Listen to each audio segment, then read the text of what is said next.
It's a little update on the Polaris. As you know, I broke an axle, so I'm changing it. But I didn't just buy one axle. I bought a couple different ones. So this is the stock axle. What happened with it was, with the lift kit, it was too short, and it ended up sliding out so far the boot came off, so it toasted the inner joint.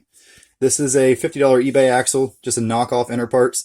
As you can see, about the same size cups. Shaft is a good bit bigger. This is an Eastlake axle. Inner cup a little bigger. Outer cup, a lot more impressive.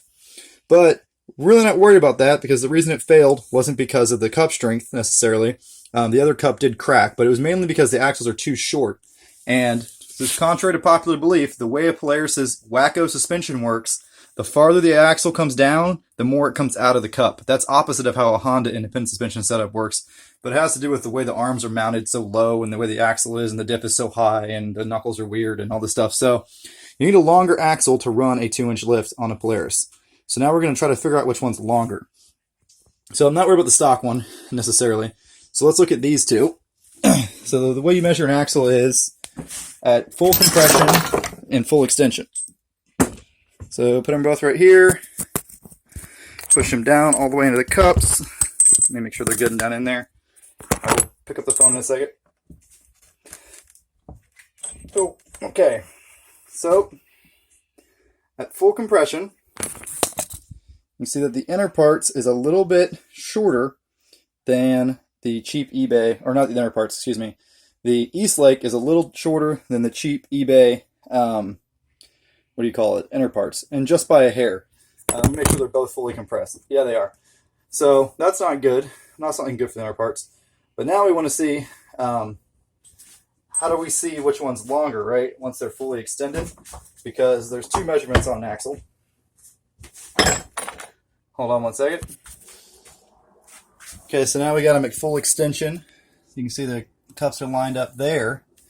But if you look down here, the Eastlake is a hair longer. Is it going to be long enough to fix the issue I'm having with them popping out of the diffs and stuff? Probably not. So what we're going to do is we're going to add a spacer right here with the Eastlake, and that should allow me to run a 2-inch lift, no problem. And that the fact that they're bigger and stuff, yeah, that's great. I like a spin axle shaft because that's where it's supposed to break. But pretty good tip, if you're going to get new axles, get the Eastlakes. They're like $10 more than these. These have really shitty boot bands on them. These have decent ones. These are bigger. These have a 1-year warranty and a little bit more travel. The cups look like they're about the same length.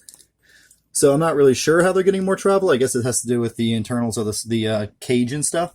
But yeah, so we'll see how the angles are now. So there's the angle at full extension on the Eastlake. See the boot's not liking it a whole lot. It's really stretched out. But I'll put an angle finder on there. After I do this video, I'll put the angles in the description. And there's the angle on the interparts eBay $50 axle.